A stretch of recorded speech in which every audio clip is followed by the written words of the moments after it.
Courbons la tête. Dieu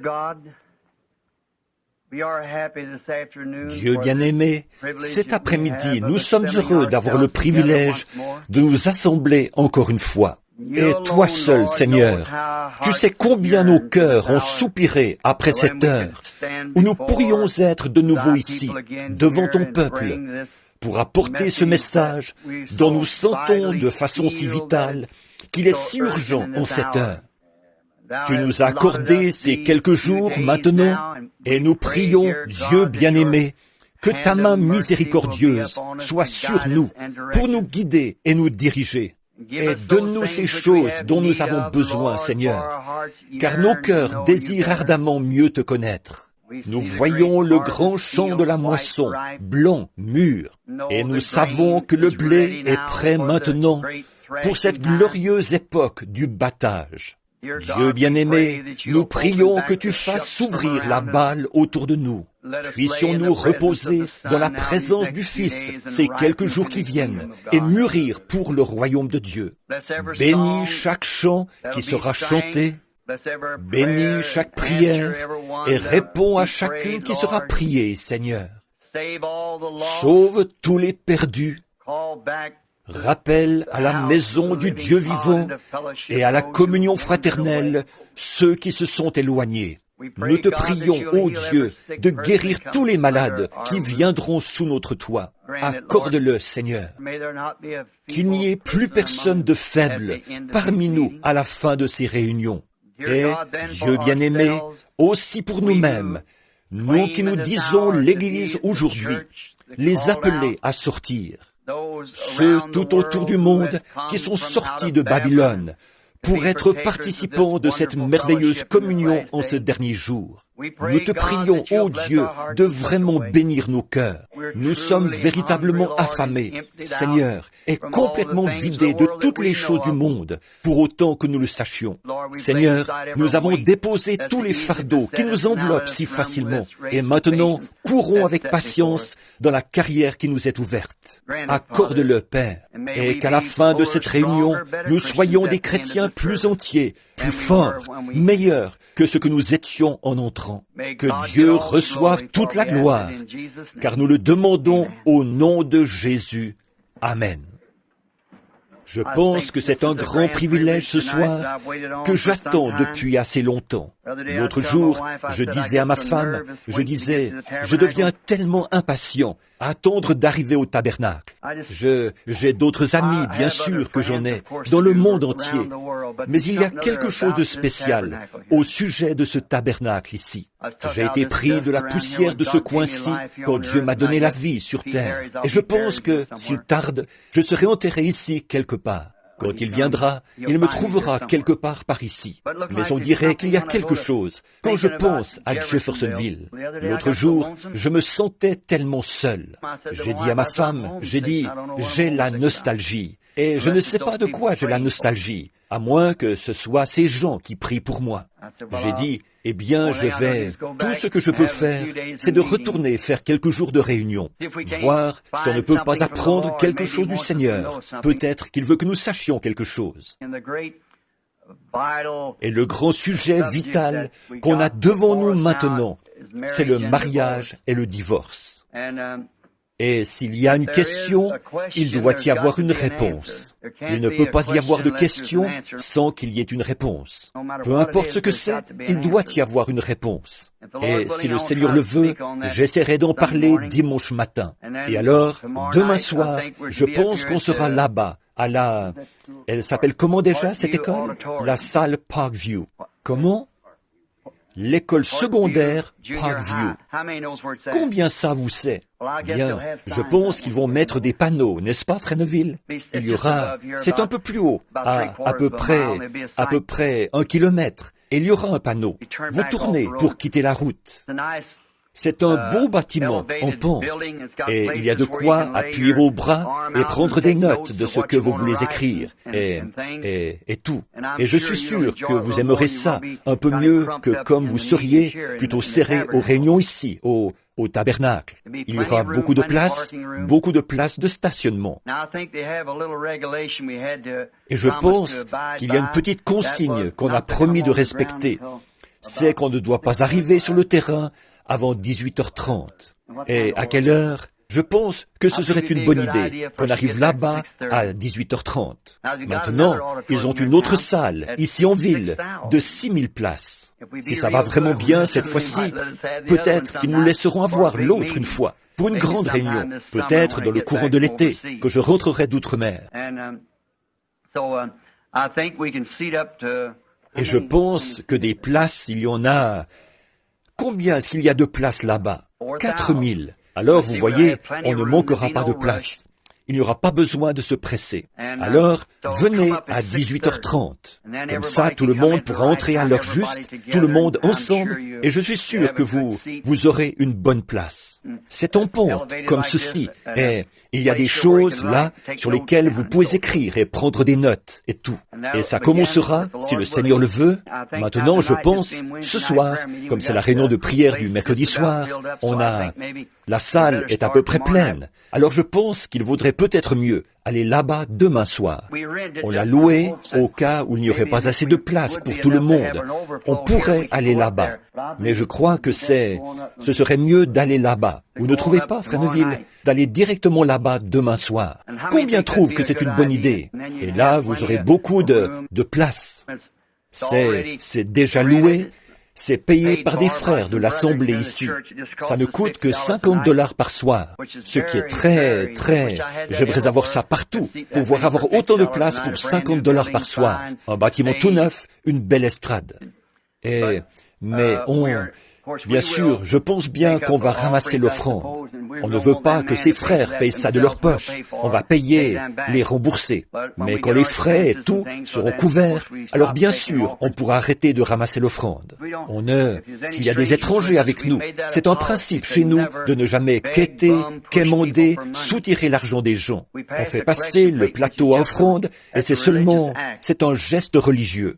J'ai souvent essayé de ne même pas du tout faire passer le plateau à offrande. Mais ça ne marche pas. Voyez, c'est que donner, ça fait partie de notre religion. C'est une partie de notre devoir. Peu importe si c'est juste une pièce de 10 cents ou quoi que ce soit, ou une pièce d'1 cent. Vous vous souvenez, un jour Jésus a vu une veuve qui passait, quand les riches mettaient beaucoup de leurs trésors dans le tronc. Et cette veuve est passée avec peut-être quelques enfants affamés à côté d'elle. Et elle a donné tout ce qu'elle avait. 3 pièces d'1 cent. Et Jésus a dit, qui a payé le plus? Maintenant, si moi j'avais été là, j'aurais dit, ne faites pas ça, sœur. Écoutez, on a assez d'argent. Mais lui, il ne l'a pas arrêté. Voyez, il savait qu'il lui réservait quelque chose de mieux au bout du chemin. Alors, vous voyez, après tout, elle avait une maison dans la gloire vers laquelle elle allait. Et il ne l'a pas arrêtée. Il l'a laissé mettre ses 3 cents parce qu'elle tenait à le faire. Et il fallait qu'elle y tienne, alors qu'elle avait des enfants, qu'elle était veuve, et qu'elle n'avait que 3 cents pour vivre. Elle devait vraiment y tenir. Alors, vous voyez, quand les gens veulent donner, il faut leur donner l'occasion de le faire.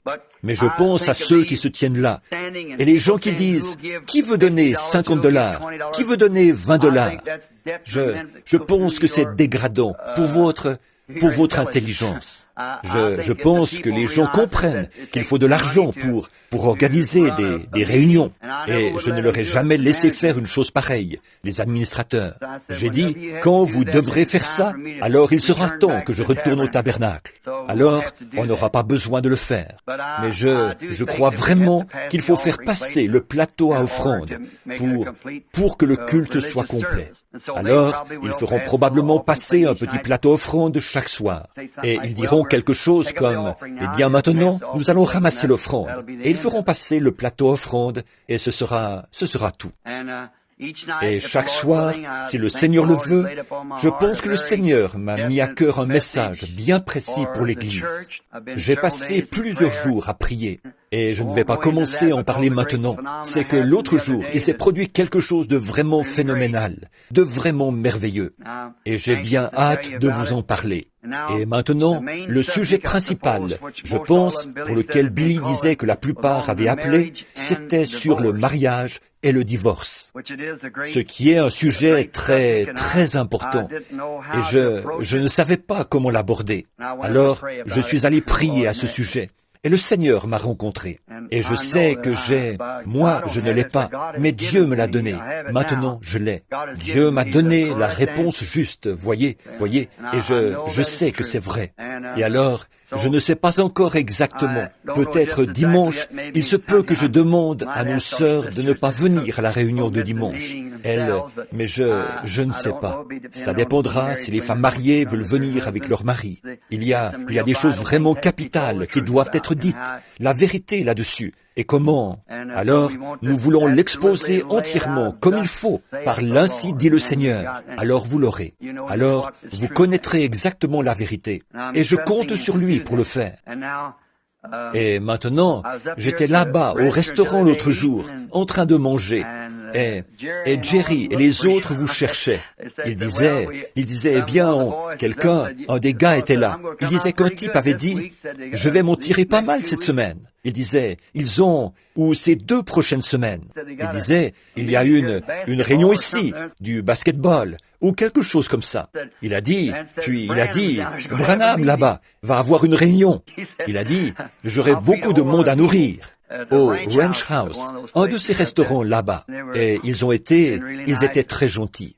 Et je suis très content de vous. Parce qu'ils ont dit tout plein de bonnes choses à votre sujet. Là-bas, au Ranch House, le gérant m'a rencontré l'autre jour. J'arrivais vers les 2h30 du matin de l'Arizona. Et il a dit, eh bien, frère Branham, j'ai entendu dire que vous alliez encore faire une série de réunions. Il a dit, j'ai embauché de la main-d'œuvre supplémentaire, qu'il a dit. Et il a dit, et puis, je veux dire une chose, c'est que ces gens qui viennent de là-bas, ce sont vraiment des gens bien. Là, j'étais vraiment fier de vous. Voyez? Parce qu'après tout, pour moi, vous êtes un peu comme mes chevreaux, et ou mes enfants plutôt. Alors, un chevreau, c'est un bouc, et vous n'êtes pas des boucs. Vous êtes mes agneaux. Qu'est-ce que vous dites de ça? Vous êtes les agneaux du Seigneur, qu'il m'a chargé de nourrir. Et j'ai confiance que qu'il me permettra de le faire. On continue notre chemin. Et là, en ce qui concerne le mariage et le divorce, j'ai toujours voulu en parler, depuis que c'est 7 sceaux. Vous savez, tous les mystères devaient être révélés là-dedans, dans l'ouverture de ces 7 sceaux, tous les mystères de la Bible. Et je me dis que maintenant, comme je commence à me faire vieux, je me dis que je pense que je ferais mieux au moins de le mettre sur bande. Au cas où il m'arriverait quelque chose, alors l'Église se demanderait, on se demande ce qu'il avait à l'esprit. Qu'est-ce qu'il aurait dit? Et tous ces sujets qui ont l'air d'être si difficiles, je pense qu'avec l'aide du Seigneur, je vais tâcher de vous les apporter. Comme ça, s'il arrivait quelque chose et que je doive m'en aller avant qu'il revienne, alors vous aurez l'information. Je pense qu'on a des nouveaux livres qui sont parus. Je vois Sir Vail. Je ne sais pas si le docteur est ici ou pas. Est-ce qu'il est ici, Sir Vail? Il doit être dans la réunion. Je ne le vois pas. Mais, oh oui, tout au fond. Et frère Vail a écrit un livre et je crois qu'aujourd'hui on m'a dit 2. Frère Vail, est-ce que c'est juste? Vous en avez 2 là, maintenant? 2 livres. Maintenant, je ne sais pas. D'après ce que j'ai compris, chaque personne peut en avoir un exemplaire. Alors c'est ce que j'ai compris. Je peux me tromper. Il y a aussi les 7 âges de l'Église qui sont terminés. C'est bien ça, frère Vail? Et ils sont sous presse maintenant. Et je suis sûr que vous voudrez vous les procurer, parce qu'ils apportent la réponse à une foule de questions qui vous tenaient à cœur. Et après ça, on va essayer d'avoir les 7 sceaux ouverts, vous savez, en livre, pour que chacun puisse le lire sous une forme qu'ils veulent, qu'ils peuvent comprendre, et qu'ils puissent l'étudier. Je trouve que c'est écrit, si ça... D'abord, on l'a pris directement de la bande, comme c'était écrit, ou dit. Vous savez, on peut apporter une prédication, c'est une chose, mais rédiger un livre, c'en est une autre. Vous voyez, comme s'il m'arrivait d'effleurer un sujet, comme je vous dirais à vous, vous comprendriez, je dirais, maintenant, la semence du serpent. Vous voyez? Eh bien, maintenant, celui qui lirait ce livre, si on transcrivait ça, il se demanderait, qu'est-ce que c'est que la semence du serpent? Vous voyez? Et il ne saurait pas. Si ça arrivait dans un endroit comme Princeton ou quelque part, alors il penserait qu'on est des gens sans intelligence. Alors, j'ai demandé à Frère Vail de m'aider un peu avec ça, et de garder la même idée, et d'arranger la grammaire là-dedans. Et je suis certain que ma grammaire à moi, ce serait un mystère pour eux, sûrement. Alors, le Frère Vail est vraiment fort là-dedans. Alors, il est comme un... Et puis, en faisant ça, je pense que notre précieux frère a dû y trouver un peu d'inspiration en plus, d'une certaine manière. Et il a dit qu'il allait lui-même écrire quelques livres en s'inspirant de ceux-là. Alors, il en a écrit un qui s'appelle, je crois, Le prophète du XXe siècle. Et un autre, L'Église de Laodicée, je crois, ou quelque chose comme ça. Et Billy m'a dit ça ce soir, que je crois qu'il en est arrivé plusieurs milliers aujourd'hui. Quelqu'un les a apportés du Texas. Et comme ça, ils seront ici. Et ils vont annoncer ça, je pense, à combien ils sont. Je pense qu'ils sont déjà payés. Je ne suis pas sûr. Et s'ils le sont, ils vous seront donnés, vous voyez, pour gratuitement. Et nous espérons qu'ils vous plairont. Si oui, serrez la main à Frère Vail, là derrière, et dites-lui combien vous appréciez. Pour moi, je n'ai jamais lu ça. Si je les lisais, je pourrais changer d'avis là-dessus. Alors, je vais essayer de les lire cette semaine, pendant que j'en ai l'occasion, si je peux. Maintenant, comme on est mercredi soir, notre série de réunions commencera officiellement demain soir. Mais je trouvais que, vu que je suis ici parmi vous, je ne pouvais simplement pas rester là-bas à la maison en sachant que vous étiez tous ici. Vous savez, c'est comme quand on a de la famille qui arrive et qu'on se dépêche d'aller les accueillir au bout de l'allée. Vous savez, et j'ai pensé que j'allais tout de suite venir vous souhaiter la bienvenue à Jeffersonville. Et alors, la semaine dernière, non, excusez-moi, c'était il y a à peu près 3 semaines, je suis rentré. J'étais parti j'avais été à des réunions dans tout l'Arizona là-bas, et j'étais rentré pour essayer de me détendre. Alors, je suis parti à la chasse, et j'ai eu le record de l'Arizona pour le plus gros puma. Je l'ai poursuivi sur 32 kilomètres à travers la forêt pour l'attraper. Mais pourtant, quand j'y pense, que je n'aurais jamais cru quand j'étais un jeune garçon, juste pour montrer comment ces choses arrivent. Une petite maison que le Seigneur nous a donnée là-bas pour les mois qu'on passe là-bas, et l'école pour les enfants. J'étais un jeune garçon. Je pense que Jimmy Poole est ici ce soir. Peut-être que son père est ici. Jim le baraquet. On allait à l'école ensemble. Et je me souviens que j'étais assis là, un petit garçon en guenilles, et j'avais des chaussures de tennis avec les orteils qui sortaient. J'empruntais une feuille à l'un, un crayon à l'autre. À l'époque, j'écrivais des poèmes. Et Madame Wood, qui est ici, m'a fait réciter ça cet après-midi. Ça a été enregistré, celui sur ma vieille Ford, vous savez, et il n'est pas mal. Maintenant, elle a dit, eh bien, vous devriez envoyer ça à Monsieur Ford. J'ai dit, il y a trop de vérité, je crois, sur l'avant qui vibre, la boîte de vitesse qui grince, et le volant qui ressemble à un casse-tête chinois. Mais mais j'ai toujours dit que la seule chose que j'avais à faire, c'était de compter les 4 pneus et de la secouer assez pour qu'elle démarre, et puis de monter dedans. Je disais, ce n'était pas mal quand je la démarrais dans une côte. Elle commençait à tirer très lentement, et elle faisait « Je pense que j'y arrive, je pense que j'y arrive, je pense que j'y arrive. » Et puis, de l'autre côté, elle reprenait en faisant « Je pensais bien que j'y arriverais, je pensais bien que j'y arriverais. » Voyez? C'est comme ça qu'on monte cette côte, comme le voyage du pèlerin. Alors, j'avais un petit poème que j'ai écrit, quelque chose comme ceci. Et il disait, maintenant, pensez donc, j'avais seulement une 12aine d'années. Et l'autre jour, j'étais là, je regardais vers le canyon. Et j'étais en train de penser que ce puma serait exposé ici dans mon bureau, derrière une vitrine, dans une vitrine de verre. Je pensais à ce petit poème. Je suis retourné le chercher, quelque chose comme ceci. Pensez seulement comment Dieu... Est-ce que vous croyez que Dieu est dans tout ce qui est inspiré? Dieu doit écrire un chant. Est-ce que vous croyez que Dieu est dans les chants? Jésus l'a dit. Il s'est reporté à David. Ne savez-vous pas ce que David a dit dans les psaumes? Vous savez, pensez à la crucifixion elle-même. David l'a chanté dans le psaume 22. « Mon Dieu, pourquoi m'as-tu abandonné? Tous mes os, ils me regardent, ils percent mes mains et mes pieds. » Vous savez, et c'était un chant. Les psaumes, C'est un chant. Et cette poésie, regardez bien comme elle s'est accomplie. J'étais assis là, un pauvre gamin avec une feuille de papier empruntée. Je disais, je m'ennuie, oh je m'ennuie de ce lointain sud-ouest, où les ombres tombent au plus bas derrière la montagneuse crête. Je vois un coyote aux aguets, tout autour la brume mauve. J'entends hurler le loup gris dans le pâturage des bœufs. Quelque part dans un canyon, j'entends gémir un puma dans les lointains monts Catalina au bord de l'Arizona. 40 ans plus tard, je me retrouve dans ce même canyon, face à face avec ce puma. Oh Dieu, il y a un pays de l'autre côté du fleuve, quelque part, mes amis.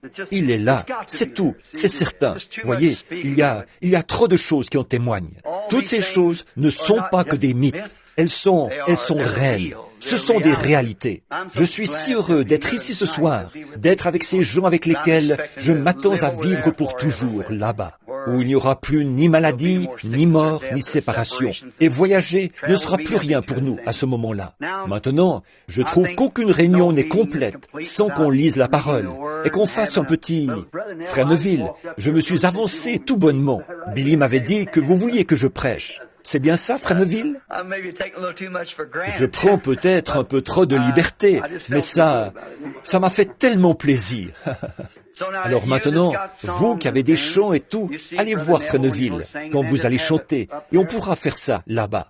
Il y aura à peu près une demi-heure d'introduction, et qu'on entre tout de suite dans ces messages vraiment profonds, et voir ce qu'on verra le Seigneur faire. Et j'ai bien confiance que... Je crois que nous avons la vérité. J'en suis convaincu.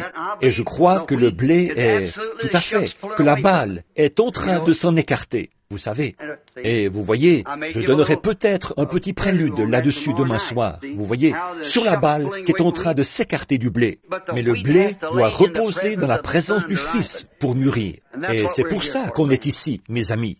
Pour rester dans la présence du Fils, jusqu'à ce que notre petit groupe de gens ici, jusqu'à ce qu'il soit tellement mûr pour Christ qu'il devienne du pain sur sa table. Voilà ce que je veux. Et maintenant, avant d'aborder la parole, après avoir récité des poèmes et tout, prions encore. Ensuite, nous prendrons notre sujet. Bien-aimé Jésus, aide-nous maintenant ce soir pour ces quelques mots, comme nous nous attendons à toi. Et nous prions que ta grâce et ta miséricorde soient avec nous, Seigneur, et attendris nos cœurs. Enlève toute la balle, les épines, les chardons, que les rayons bénis du soleil de Dieu viennent sur la parole, Seigneur, et que nous ayons une réunion si glorieuse qu'il n'y ait plus personne parmi nous qui ne soit pas sauvé. Tous les enfants seront dans le royaume de Dieu. Ceux qui n'ont pas le baptême de l'Esprit, qu'ils le reçoivent, Père. Que tous les grands mystères que nous devons connaître dans cet âge, Seigneur, nous soient dévoilés.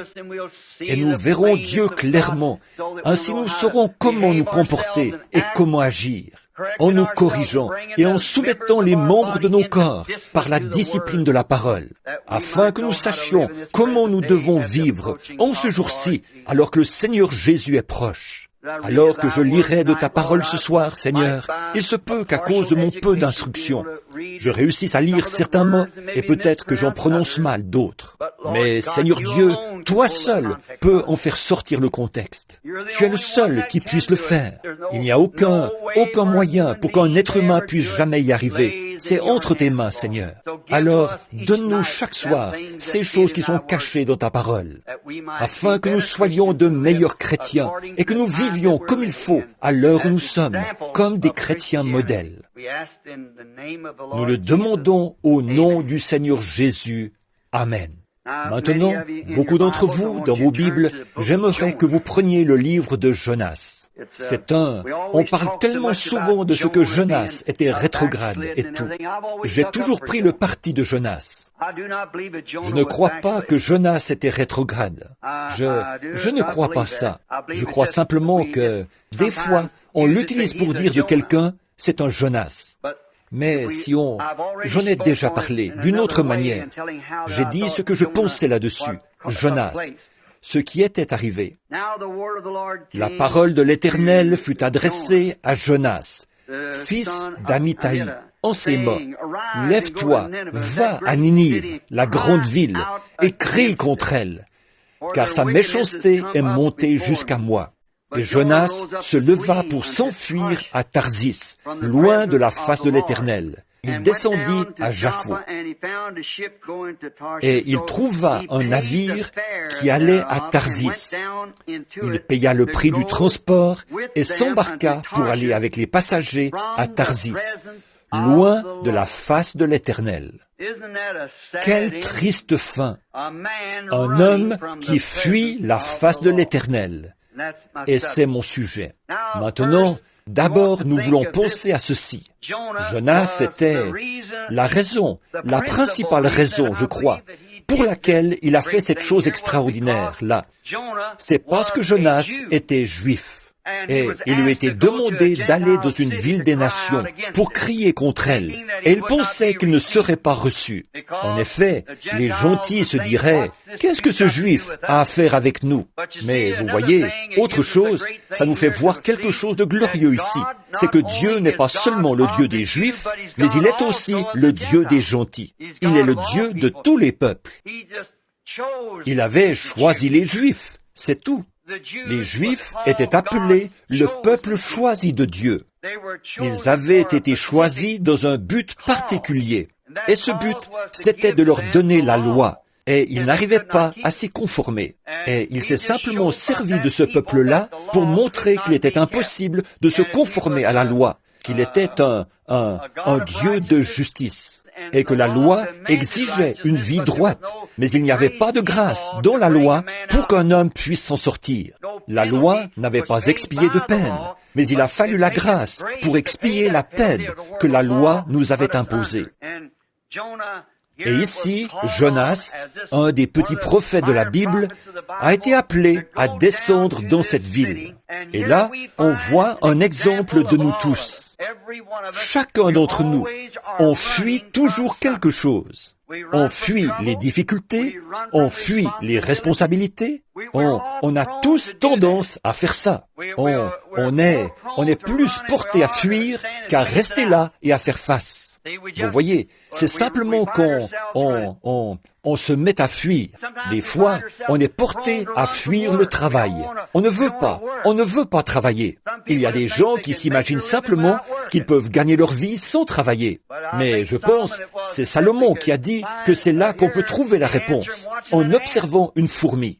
Vous savez, une petite fourmi. On m'a dit que si cette fourmi, chacune, si elle ne travaille pas pour faire des provisions, cette fourmi ne mange pas non plus cet hiver-là. Alors chacun doit travailler. On a tellement de choses qu'on doit faire, tellement de responsabilités auxquelles on doit faire face. Tout le monde doit faire face à une certaine responsabilité. Quand vous allez pour choisir votre épouse, pour vous marier, ou choisir votre mari, vous devez prendre une responsabilité. Et alors, vous devez vous souvenir, peut-être que vous construisez une maison, une belle maison, jolie. Et alors, souvenez-vous, en tant que femme mariée, vous devez penser à la responsabilité d'élever des enfants. Et vous devez penser que ces beaux murs bien lisses seront pleins de traces de petites mains sales. Ensuite, vous avez la responsabilité d'éduquer vos enfants. Vous avez la responsabilité de les vêtir, de les nourrir. Tout est une responsabilité. Et c'est si facile, quand les responsabilités sont devant nous, de les esquiver. Et on découvre que le mariage est une responsabilité à tous les points de vue. Même, très souvent, on trouve, ce n'est pas facile à dire, mais c'est vrai, que des serviteurs de Dieu, souvent, esquivent une responsabilité de prendre position pour la vraie parole de Dieu quand ils y sont confrontés. Ils esquivent cette responsabilité. Quand nous, les êtres humains, on est confrontés à la vérité de la parole de Dieu, on a tendance à reculer jusqu'à la dernière limite. Je viens juste d'avoir une conversation avec mon petit-neveu là-bas. Il est catholique. Et j'ai baptisé ce garçon au nom de Jésus-Christ, ici, il y a quelques années. Et il s'est mis à sortir avec une fille, et il s'est fait catholique. Et j'ai tenu la main de sa mère quand elle était en train de mourir là-bas. Elle m'a dit, les derniers mots, prends soin de Melvin. Et dernièrement, il a eu des songes. Il ne peut simplement pas, chaque jour, la semaine passée, il a eu des songes. Il a dit, j'entrais dans ton église, oncle Bill, et tu étais là, debout en train de prêcher. J'accourais pour me mettre à faire une confession. Je me réveillais. Il a dit, j'ai eu tort. Je lui ai dit, Melvin, tu n'as pas besoin d'interprétation pour ça. Ta place, c'est là-bas. C'est là que tu dois être. C'est ça, vous voyez. Mais d'assumer des responsabilités, parfois, ça nous écorche de faire ça. Et comme père, d'assumer la responsabilité de donner une correction à votre enfant. Ces petits-enfants, vous ne voulez pas faire ça. Mais en tant que père ou que mère, vous devez assumer la responsabilité d'élever cet enfant. Parce que la Bible a dit, ménage la verge et tu gâteras ton fils. Et ça tient encore bon aux yeux de chaque psychologue qu'il y a dans le monde. Ça reste toujours la vérité de Dieu. S'il y avait eu plus de ça mis en pratique, on n'aurait pas eu tant de délinquance juvénile et tout ça, et la pourriture qu'on a dans le monde aujourd'hui. Mais la vieille règle d'or du foyer a été transgressée il y a longtemps et laisse les enfants faire tout ce qu'ils veulent. Mais, comme je disais, même des prédicateurs, ils vont être confrontés à la vérité et ils vont s'en détourner. Vous voyez, ils sentent qu'il y a quelque chose, qu'ils ne veulent pas l'assumer. Souvent, des gens sont venus me voir en disant, je sais que c'est vrai, frère Branham, mais si je faisais ça, ils me mettraient à la porte de l'église. Et alors, si vous ne le faites pas, c'est là-haut que vous serez mis à la porte. De toute façon, vous devez être mis à la porte quelque part. Voyez? Alors, vous faites mieux d'y faire face, au lieu de fuir et de dire, eh bien, je vais aller ici, je n'y retournerai pas. Retournez-y, c'est sûr, écoutez-en encore. Sondez les Écritures. Jésus a dit, sondez les Écritures, parce que vous pensez avoir en elles la vie éternelle. Ce sont elles qui rendent témoignage de moi. Mais on découvre que les gens ne veulent pas faire face à ça. En étant amenés dans la présence de Dieu, et de voir quand Dieu a fait une promesse, et Dieu est tenu par cette promesse. Et quand il fait s'accomplir cette promesse, alors les gens ont peur de faire face à la responsabilité d'assumer le message de l'heure. On trouve ça partout. Qu'en est-il de vous les luthériens? Combien de luthériens ont eu peur? De gens ont eu peur d'assumer la vérité de Luther quand il est venu avec la justification. Regardez ce que ça vous a coûté, peut-être votre propre vie, de sortir et de confesser ouvertement Jésus-Christ et de devenir un luthérien. Regardez, vous, les méthodistes, comment c'était autrefois. On vous appelait des exaltés. Je pense que vous saviez ça. Et ils entraient dans l'esprit, et ils étaient secoués par des spasmes. Et on disait qu'ils avaient la danse de Saint-Guy. Les maîtres, ça non, ce n'est pas des pentecôtistes, c'était des méthodistes, il y a bien des années. Et ils étaient secoués, et ils tremblaient, et tombaient sous la puissance de Dieu. Et on leur versait de l'eau sur la figure, et on les éventait avec des éventails. On pensait qu'ils s'étaient évanouis. Et maintenant, on vous considérait comme une bande d'exaltés. Mais vous avez dû, vos mères et vos pères ont dû soit l'accepter, faire face à la vérité et au fait, soit la rejeter. Et vous, les pentecôtistes, qui avez reçu la restauration des dons, que le baptême du Saint-Esprit est sorti avec le parler en langue et les dons de l'Esprit qui revenaient dans l'Église, eh bien, les méthodistes ont voulu vous mettre à la porte, et ils l'ont fait. Mais vous avez dû y faire face. C'est quelque chose que vous deviez faire. Qu'est-ce qu'il en est de la question quand elle est sortie du baptême au nom de Jésus-Christ, et vous avez vu que c'était la vérité? Vous avez dû y faire face, ou en faire quelque chose. Vous avez une responsabilité. Tout le monde en a, et vous devez faire face à ces choses. Très bien. Et puis, quand vous voyez, en ce jour maintenant, quand la parole de Dieu a fait ses promesses de choses que nous voyons arriver maintenant, alors nous avons la responsabilité soit d'y faire face, soit de nous en éloigner. Vous ne pouvez simplement pas rester neutre. Vous devez y faire quelque chose. Dis, quelque chose doit être fait. Vous ne pouvez pas entrer par la porte de cette église et ressortir la même personne que quand vous étiez entré. Vous êtes soit plus loin, soit plus près de Dieu, chaque fois que vous entrez ou que vous sortez. Oh, comme c'est facile pour les gens d'esquiver ces choses. Et je veux qu'on pense à celle-ci quand on commencera la série de réunions officielles demain soir. C'est que je veux que vous remarquiez que quand on se trouve devant quelque chose, s'il y a une question à ce sujet,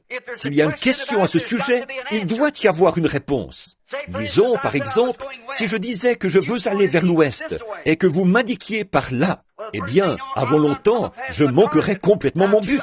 Et je vais vers le nord-ouest. Bon, et si quelqu'un m'indiquait par ici et que j'y aille, je manquerai encore mon but. Je serais allé vers le sud-ouest. Eh bien, tant qu'il y a une question où se trouve l'ouest, il doit y avoir une réponse directe quelque part. Et quand ces questions se trouvent devant nous, sur les vérités bibliques, il doit y avoir la bonne réponse quelque part.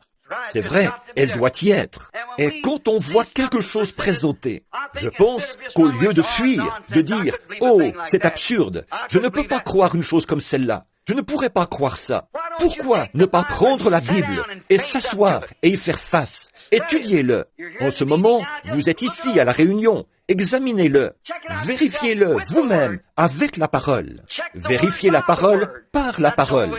C'est la seule manière de lui faire dire la vérité. Et elle doit dire la vérité de la Genèse à l'Apocalypse.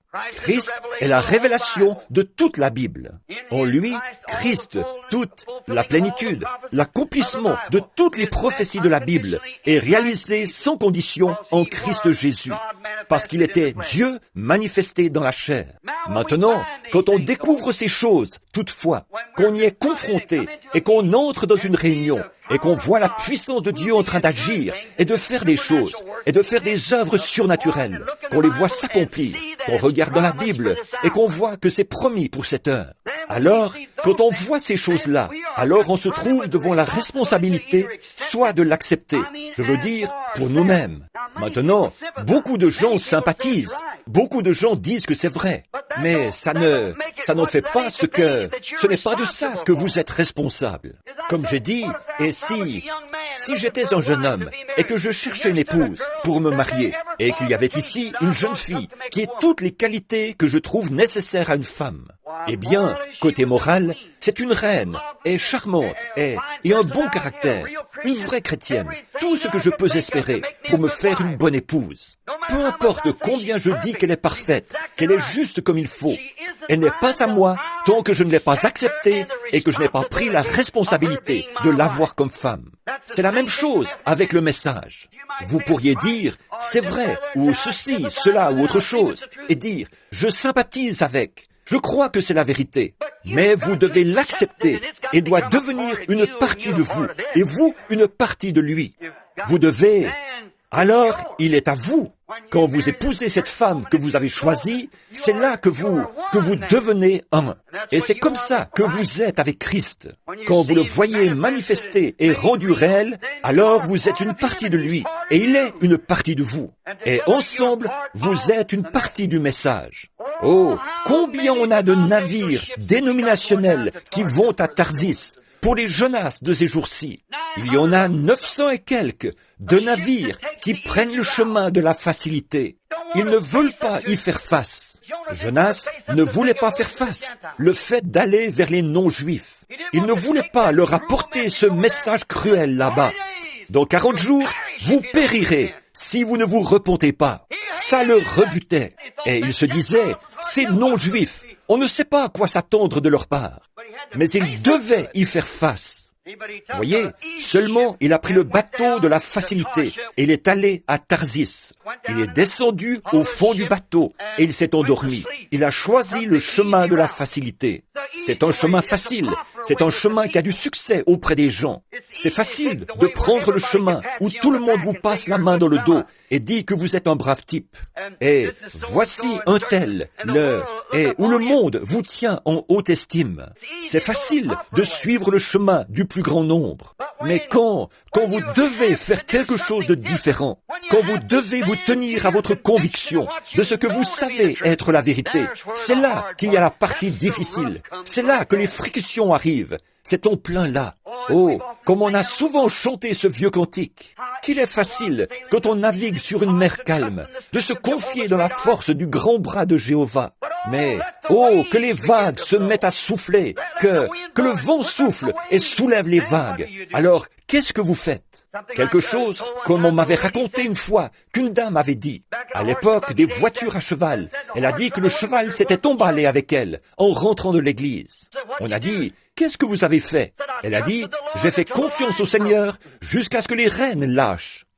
Eh bien, c'est là le moment de faire confiance au Seigneur. Après que les reines ont lâché. Vous faites confiance aux reines jusqu'à ce qu'elles aient lâché. Oui. Et alors, on découvre qu'il y a beaucoup de chemins faciles, de bateaux qui vont à Tarsis. C'est que c'est facile. Pas de responsabilité. Ça va tout seul, vous avez tout qui vient, tout le monde vous aime bien. Et tout le monde, vous êtes un... Personne n'est en désaccord avec vous. Vous n'êtes en désaccord avec personne. Maintenant, ça, c'est une vraie lavette. C'est ça. Aucune personnalité. Tout passe. Oh, n'importe qui, peu importe qui vous êtes, ni ce que vous défendez. En fait, des gens qui ont l'esprit normalement tourné auront plus d'estime pour vous si vous tenez ferme sur votre conviction de ce qui est juste. C'est vrai. Peu importe. Prenez une femme. Elle aura beau ne pas être très attrayante, et quoi qu'elle soit, mais que cette femme prenne position pour les principes de la féminité. Qu'elle se tienne comme une dame. Et si n'importe quel homme a un tant soit peu de virilité en lui, il la défendra. Absolument.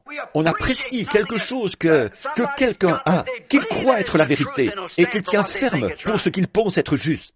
Tellement mou. Voilà comment trop de chrétiens sont aujourd'hui. Ils sont si ramollis et tout, qu'ils pensent que tout ce qu'il y a à faire, c'est de se joindre à une église, entrer quelque part, mettre leur nom sur un registre, ou faire un petit quelque chose. Sauter, crier, ou quelque chose comme ça. Et appeler ça être chrétien. Être chrétien, c'est une vie de tous les jours, rude, vivre pour Dieu dans ce monde présence. C'est avoir le feu et l'amour de Dieu qui brûlent constamment dans le cœur, qui vous enflamment et qui vous font aller là-dehors avec les gens et faire des convertis à Christ, des responsabilités. Mais c'est facile de suivre le train du monde. C'est facile de suivre le courant. Allez là-bas, vous asseoir dans votre bateau sur la rivière. Prenez vos rames et mettez-vous à ramer à contre-courant. Vous n'allez pas bien vite et c'est dur. Mais lâchez seulement les rames et regardez à quelle vitesse vous passez devant les arbres en descendant. Mais regardez où vous allez. Quand les choses flottent facilement, souvenez-vous, vous allez vers une grande cataracte là-bas, en quelque sorte. Vous allez vers les chutes, et avant longtemps, vous allez être précipité dans ces chutes. De flotter simplement avec le monde, facilement, comme ça va, vous ne voulez pas ça. Non, monsieur. Mais vous devez accepter votre responsabilité. Maintenant, vous le croyez, et vous pensez que c'est la vérité. Et la responsabilité que Dieu nous a donnée aujourd'hui d'apporter ce message.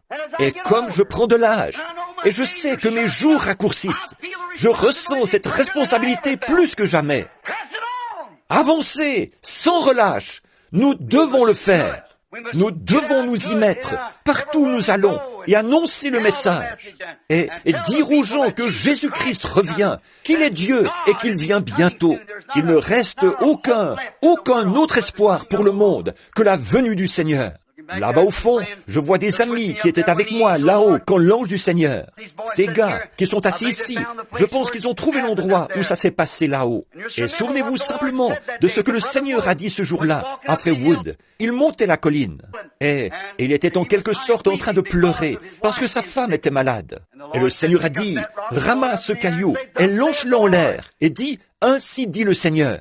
Et j'ai fait ça. Et Freywood est assis comme témoin.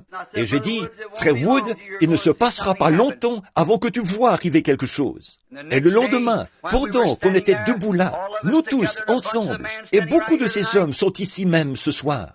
Un jeune prédicateur était là, et il était j'ai remarqué, je venais de le rencontrer le soir d'avant.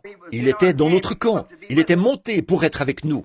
Et il a dit, Frère Branham, est-ce qu'il vous arrive d'avoir des visions dehors comme ceci?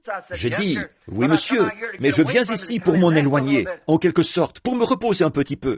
Il a dit, j'ai dit, eh bien bien sûr, il me montre des choses ici. Et j'ai dit, juste de l'autre côté de la colline ici, c'est là que les 7 anges sont apparus, là-bas. Il a dit, oui, je comprends. Il a dit, j'étais un des commanditaires de vos réunions là-bas en Californie. J'ai dit, eh bien, je suis bien content d'apprendre ça. Et pendant que je me tenais là, j'ai regardé autour et j'ai vu un docteur assez corpulent qui lui examinait les yeux. Et je l'ai entendu dire, « Vous allez perdre cet œil parce qu'il y a une allergie là-dedans. » Et je l'ai soigné pendant 2 ans et vous allez perdre cet œil. J'ai dit, « La raison pour laquelle vous m'avez demandé ça, c'est que votre docteur vous a dit l'autre jour que vous alliez perdre cet œil. » Et il a dit, « C'est vrai. » Et il a regardé autour comme ça. Et j'ai vu sa mère enlever un de ses bas et tenir son pied sorti avec des petites tumeurs qui pendaient entre ses orteils, un peu partout sur sa jambe. Et elle a dit, « Si tu vois Frère Branham, dis-lui de prier pour ça. » Et je lui ai dit, « Votre mère a sorti son pied comme ça. » Et elle a dit qu'elle a plein de petites tumeurs partout sur ses orteils. Et comme ça. Et elle a dit, « Fais prier Frère Branham. » Il a dit, « Frère Branham, c'est la vérité. » J'ai regardé en arrière. Quand je l'ai fait, je l'ai vu qui se tenait là, en me regardant, comme ça, les yeux, tout ce qu'il y a de plus clair. Je l'ai rencontré cet automne. Il avait de meilleurs yeux que n'importe qui dans le camp. Le Seigneur l'a guéri et lui a redonné la santé. Pendant que j'étais debout là, le Seigneur a dit, il m'a montré ce qui allait arriver. Le jugement va bientôt frapper la côte ouest. Et il a dit, va là-bas, à côté de ce foyer. Et j'avais une pelle à la main. J'ai marché pour aller par là. Et frère Roy Robertson, on le connaît tous ici. Il n'est pas ici ce soir, pour autant que je sache. Il est là-bas, en Arizona. Il est le président des administrateurs ici. Et je savais que c'était un ancien combattant. Et quelque chose allait se passer. Une belle matinée calme, vers les 10 heures du matin. Et les gars étaient tous là autour. On était 10 ou 12 en train de démonter les tentes, de dépouiller des sangliers et tout. Alors, j'ai marché autour, j'ai dit, « Roy, cache-toi vite, quelque chose est sur le point d'arriver. » Je n'ai pas pu lui en dire plus. Mais j'étais à peine arrivé là-bas, et le tourbillon de Dieu est descendu du ciel, et il a claqué il a fait trembler les collines. Il est entré dans cette montagne, il a ouvert une tranchée tout autour, à environ 1,50 m au-dessus de ma tête, et il a arraché la cime de tous ces arbres pendant que les pierres sortaient. Il est monté en l'air et il est redescendu avec un autre grand baptême. Il a frappé la montagne d'un bout à l'autre et il a projeté les pierres comme ça. Il l'a fait 3 fois et puis il est monté en l'air. Et frère Banks est venu vers moi, il a dit, « C'est ça que tu disais hier ?» J'ai dit, « Oui monsieur, c'est exactement ça. » Voyez? Et 2 jours après, l'Alaska a failli être englouti là-haut. Et cette côte ouest n'a pas arrêté d'être secouée. Les tonnerres et les poussées et tout ce qui se passe. Et un de ces jours, elle va glisser sous l'océan. C'est vrai. Qu'est-ce que c'est? Nous vivons à l'heure de la venue du Seigneur. Quand on voit s'élever des isthmes et toutes ces différentes choses, on sait qu'il doit y avoir une bonne réponse à ça. Il y a des gens là, dans le pays, maintenant, qui vont dans des cavernes et tout.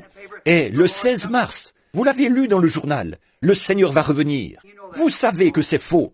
Jésus a dit, aucun homme ne connaît la minute ou l'heure. Quand on voit toutes ces choses, et les choses qui se produisent comme elles le font, il y a forcément la vraie réponse quelque part. Il doit y avoir une vérité. Il y a un est et un ouest, mais il y a un sud-est et nord-ouest ou quelque chose. Mais il y a forcément la vraie réponse quelque part au problème. Esquivez ça? Nous devons dire aux gens que nous vivons aux heures de la venue du Fils de Dieu. Nous voulons veiller et Dieu être en marche tout le temps, prêt à donner à un homme une réponse juste. Ça a toujours été comme ça. C'est dans l'homme. Il s'est esquivé et il s'est éloigné de Dieu depuis Adam dans le jardin d'Éden. Quand Adam était dans le jardin d'Éden, quand il s'est trouvé devant la responsabilité de faire son choix, est-ce qu'il resterait avec Dieu ou est-ce qu'il irait avec sa femme? Il a dû faire ça. La responsabilité lui revenait. Il devait prendre soit ce que sa femme disait, soit ce que Dieu disait. Et quand il a choisi de suivre la voie de sa femme, et quand il a fait ça, alors il a perdu sa condition originelle. Et il a soumis le monde entier à la mort. Quand il a dû prendre la responsabilité, ou soit d'accepter une lumière nouvelle que sa femme avait trouvée, qui était contraire. Oh Dieu, pensez-y! Dieu leur avait seulement donné environ 8 ou 10 mois à garder. Mais de cet arbre-là, tu n'en mangeras pas. C'est tout ce qu'ils avaient à garder. Et même avec juste ça comme parole, ils l'ont transgressé. Alors Adam a dû faire face. Est-ce que je vais faire ce que ma femme m'a dit de faire, ou est-ce que je vais faire ce que Dieu m'a dit de faire? Et il s'est éloigné, les yeux ouverts. Il devait prendre la responsabilité. Ça a précipité la race humaine tout entière dans la mort. Alors, cet autre Adam est venu, qui était Christ. Il n'y a jamais eu quelqu'un comme lui. Quelqu'un dire qu'il n'était pas Dieu, son caractère unique a prouvé qu'il était Dieu. Il n'y a jamais eu une créature qui a vécu comme lui. Il vivait dans un monde à lui. Il est né en dehors du domaine naturel. Alléluia! Il est le Créateur lui-même fait chair. Qui aurait jamais pu se tenir où il s'est tenu? Qui a jamais parlé comme lui? Qui aurait jamais pu dire les choses qu'il a dites? Qui aurait jamais pu faire les choses qu'il a faites? Son caractère unique a prouvé qu'il était Dieu. Il n'y a aucun prophète ou quoi que ce soit d'autre qui aurait pu faire ce qu'il a fait, qui aurait pu appeler les morts à sortir de la tombe, qui aurait pu arrêter le ciel et faire tout ce qu'il voulait. Il était Dieu. Qui aurait jamais pu prendre sa place? Qui pouvait-il être d'autre que ce Dieu parfait, immortel, qui a été fait chair et qui a habité parmi nous? Il n'y a jamais rien eu qui lui soit comparable. Il vivait dans un monde à lui. Aucun homme n'a jamais parlé comme lui. Dès qu'il ouvrait la bouche, il y avait quelque chose là qui était différent de n'importe qui d'autre. Quelqu'un a dit qu'il était seulement un homme ordinaire. Je proteste. Il était Dieu. Voilà ce qu'il était. Car aucun homme n'a jamais parlé comme lui. Aucun homme n'aurait pu parler comme lui. Parce qu'il était la parole vivante elle-même, faite chair, la manifestation de la plénitude de Dieu. Je l'admets, les prophètes avaient leur message. Ils l'avaient à l'époque, ils l'ont aujourd'hui. Mais là, il y avait dans son corps la plénitude de la divinité manifestée là. Il était l'unique. Et c'est lui qui a dû affronter la question. Avec toute la puissance qu'il avait, il aurait tout à fait pu être le roi du monde. Il le sera. Et pour ses saints, il l'est déjà. Il s'est tenu là. Quel homme aurait été pauvre, n'aurait pas eu d'endroit où reposer sa tête, alors qu'il savait même où se trouvait un poisson qui avait avalé une pièce de monnaie? Quel homme aurait pu prendre ces grandes cruches d'eau et les transformer en vin et ne pas avoir d'endroit où reposer sa tête? Il a dû assumer les responsabilités qui lui avaient été confiées. Quel homme aurait pu ressusciter de la tombe un homme qui était mort depuis 4 jours et qui était en train de pourrir? Est-ce qu'il n'aurait pas pu se sauver lui-même? Bien sûr qu'il aurait pu, mais s'il l'avait fait, il ne nous aurait pas sauvés. Il a dû assumer les responsabilités et à cause de son obéissance à la parole. Alors que la désobéissance d'Adam, qui lui avait pris le raccourci, le chemin de Tarsis. Mais Jésus a pris le chemin de Ninive, vers les nations, pour se chercher une épouse. Je suis heureux ce soir qu'il l'ait fait. Alors, on devrait se rendre à l'évidence qu'on lui appartient et renoncer au monde. Amen. Chaque homme a dû l'assumer, qui a une responsabilité devant Dieu. Prenons par exemple Noé. Il a dû le faire. Noé, Moïse, Élie et tous les autres, chaque âge, ils ont dû assumer la responsabilité. Et ils ont dû le faire. Et c'est justement pour ça qu'ils ont été envoyés. Chacun dans son temps. Regardez Noé dans son âge de science et comme il a dû affronter quelque chose qui était tellement contraire à la science. Oh, il n'y avait aucune raison que ce ne soit pas contraire à la science. Vous voyez, c'était contraire à la science plutôt. Oh, on leur disait qu'il allait pleuvoir du ciel. Il n'y avait jamais eu de pluie qui était tombée du ciel. Maintenant, il a dû l'assumer. Dieu avait dit qu'il allait pleuvoir. Et alors la foi sans les œuvres est morte. Si vous dites « je le crois » et que vous n'agissez pas, comme un message, si vous dites « je le crois » et que vous n'agissez pas, ça vous avance à quoi? Voyez, Noé s'est mis au travail avec son marteau et il a construit une arche pour confirmer ce dont il parlait. C'est ça que nous devons faire, nous aussi. Nous devons nous mettre au travail et prouver notre foi par nos œuvres. Nos œuvres prouvent notre foi. Moïse a dû le faire et Élie a dû le faire. Chaque prophète, dans son âge, a dû se tenir debout et faire face à ses responsabilités. Mais il y en a beaucoup qui n'ont pas fait comme Jonas. Il a fui, eux non. Remarquez, crie contre elle. Oh là là, c'est ça. Voilà ce que c'est. Crie contre elle. C'est là qu'on peut vérifier. Rien qu'aller là-bas, dire à ces gens, dites, je suis venu me joindre à vous les gars. Vous savez, je crois que je vais vous dire ce que je vais faire. J'ai une petite chose ici. Je pense que je peux en faire un. Tous nous rassembler. Et on fera ceci, cela ou autre chose. Mais c'était cri contre elle. Quand vous devez crier contre quelque chose. Maintenant, il a dû crier contre tout ce qu'il y avait là-bas.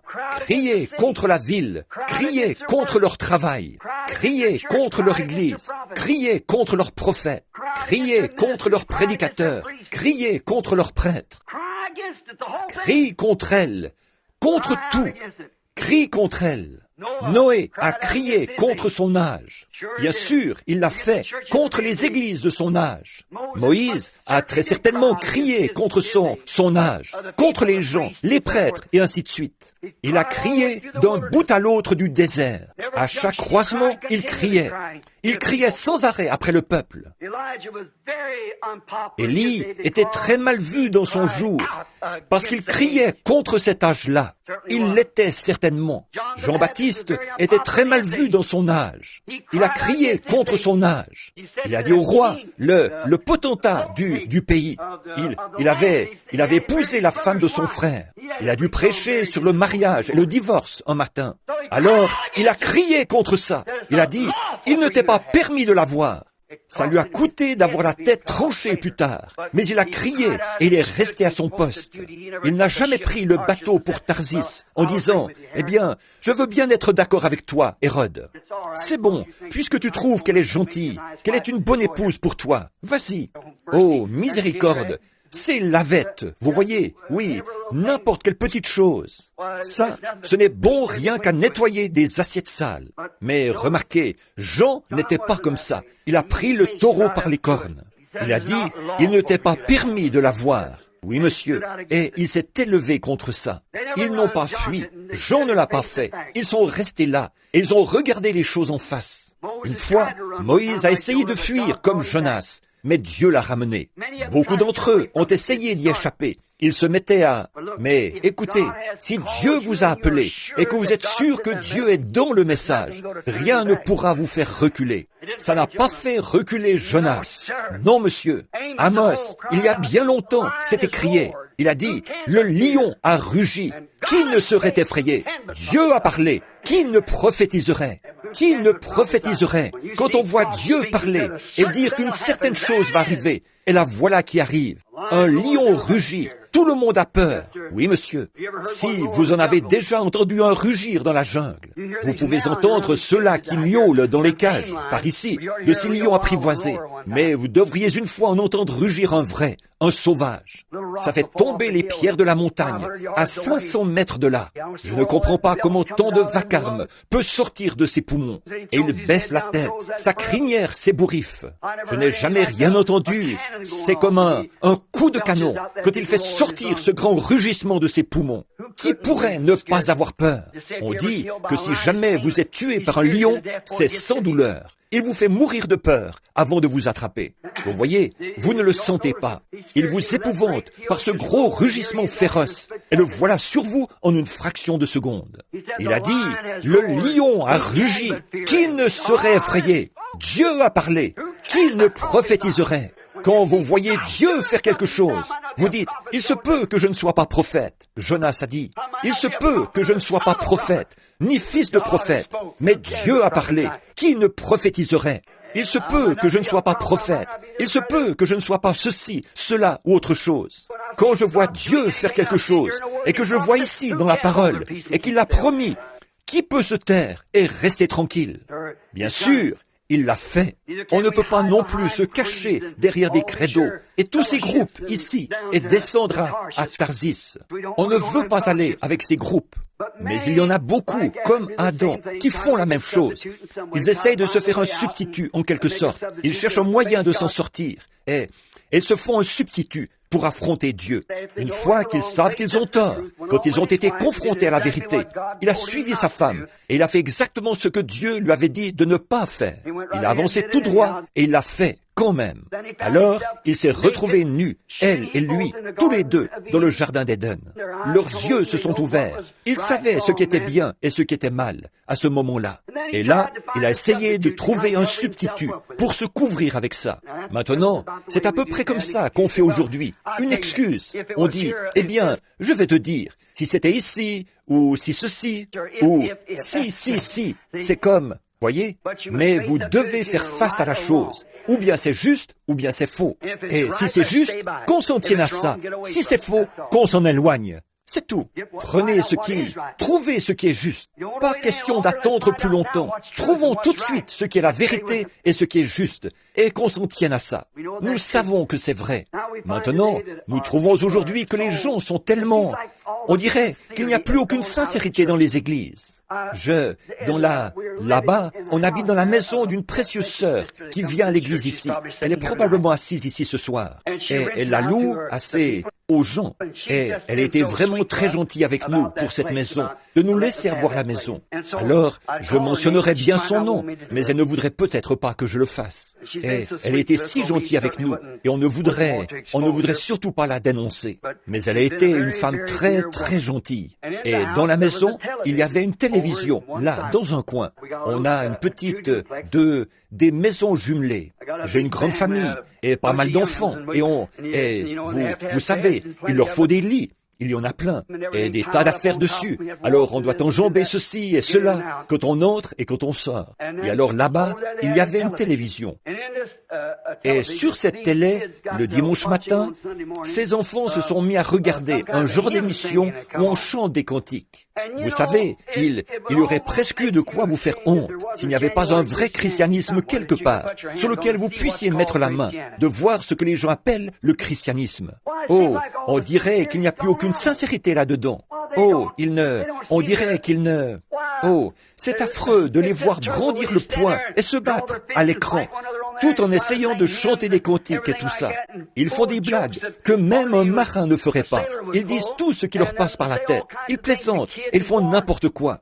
Vous savez, on dirait que le caractère sacré du christianisme a perdu sa place.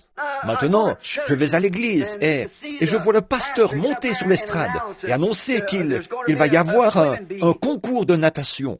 Toutes les femmes vont mettre leur maillot de bain. Elles vont toutes aller là-bas. Il va y avoir un concours de natation pour les femmes. Et il va y avoir un genre de fête. On va faire plein de poulets frits et jouer au loto et des tas de choses comme ça. À mon avis, ça enlève la vraie sincérité du christianisme.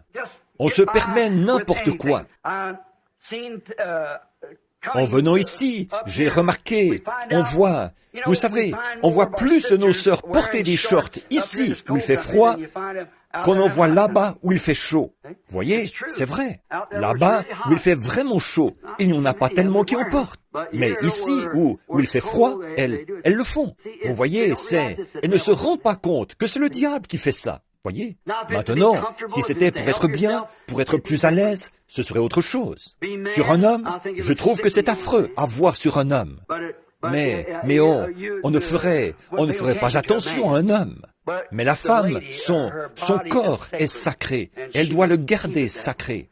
Et de voir des vieux, on peut voir les gens aujourd'hui. Il y a deux esprits. Et l'un d'eux, c'est le Saint-Esprit. L'autre, c'est un esprit malsain. Et c'est par ça qu'on est gouverné. Et ils sont tous les deux religieux. Et oui, c'est ça qui est étonnant. Ils sont tous les deux religieux. Comme Jacob et Ésaü. Tous les deux religieux, comme Caïn et Abel, tous les deux religieux, comme Judas et Jésus, tous les deux religieux. Et on le voit aujourd'hui, religieux des deux côtés. Vous voyez, c'est le même esprit. Les gens meurent, mais l'esprit ne meurt pas. Ils continuent, tous les deux religieux. Il y a un côté qui possède le Saint-Esprit. Ceux-là vivent la vie qu'ils doivent vivre. Et ils marchent dans la piété et l'honnêteté. Ils ne vous rouleraient pas d'un centime. Et ils font tout aussi honnêtement qu'ils peuvent pour vous aider. Et les autres vont aussi gentils qu'on peut l'être. Et les autres, on voit, c'est tout à fait l'inverse. Et pourtant, tous les deux sont des esprits religieux. Les deux. L'un, le Saint-Esprit, et l'autre, un esprit malsain. Et si vous remarquez, même s'ils se disent religieux, ils vont se moquer de vous. Ils vont vous traiter d'exaltés. Ils font tout ce qu'ils peuvent. Ils ne tiennent pas compte de l'immuable parole de Dieu, comme si elle n'avait jamais été écrite. Voyez, vous avez beau dire, bon, écoutez, si le baptême, mais j'ai le Saint-Esprit. Et vous êtes là, un cigare à la main, en train de fumer? Oui, j'ai le Saint-Esprit. Moi, je ne pense pas que ce soit mal de prendre un petit verre. Moi, je ne pense pas que... Voyez? Et vous avez remarqué, moi, je ne pense pas. Mais Dieu, lui, il pense autrement. Vous voyez? D'après sa parole. Voyez, ce qu'ils font, en fait, c'est qu'ils crachent dessus. C'est tout à fait ça. Tout comme ce type-là, cet infirme, qui est arrivé en rampant cette fois-là. Quand David était excommunié de son trône, il montait la montagne des Oliviers. Il s'en allait en pleurant, alors qu'il montait. Il regardait en arrière. Et ce type-là est sorti en se traînant, là, et il lui crachait dessus. Et le garde, là, a dit, « Je laisserai la tête de ce chien sur lui, qui crache sur mon roi ?» David a dit, « Laisse-le. » Vous voyez, ils lui ont craché dessus. À peu près 800 ans plus tard, ils ont aussi craché sur son fils, Jésus-Christ. Et aujourd'hui, ils crachent encore dessus, comme si ce n'était... Ils n'ont aucun respect, ils s'en fichent, ils haussent les épaules et ils s'en vont. Et ils vous rient au nez. Pourquoi? Ils sont sur un bateau pour Tarsis. C'est cet appel à Dieu. Vous devez crier contre le mal, crier contre le péché, crier contre ce qui est faux. Maintenant, souvenez-vous, ce sera... dites donc, l'heure. Vous savez, j'ai 2 heures de décalage. À Tucson, il est seulement 19h10. Et je commence à ne plus trop être à ma place ici. Bon, maintenant souvenez-vous qu'on devra en répondre. Souvenez-vous, ceux qui crachent sur Christ vont en répondre. Quand David est revenu de son exil, quand il avait fui, quand il est revenu, souvenez-vous que ce type-là s'est jeté face contre terre et il a imploré sa miséricorde. Il avait craché sur David quand il sortait, mais il aurait été prêt à baigner ses pieds de larmes quand il est revenu. Et un jour, ceux qui ont percé Jésus le verront. Et ceux qui le percent aujourd'hui le verront aussi. Un jour, ça les rattrapera. Souvenez-vous, Apocalypse 22. Il exige de nous que nous gardions chaque parole qu'il a écrite. Chaque parole. Maintenant, nous savons que sa présence est ici. C'est confirmé. Nous l'avons.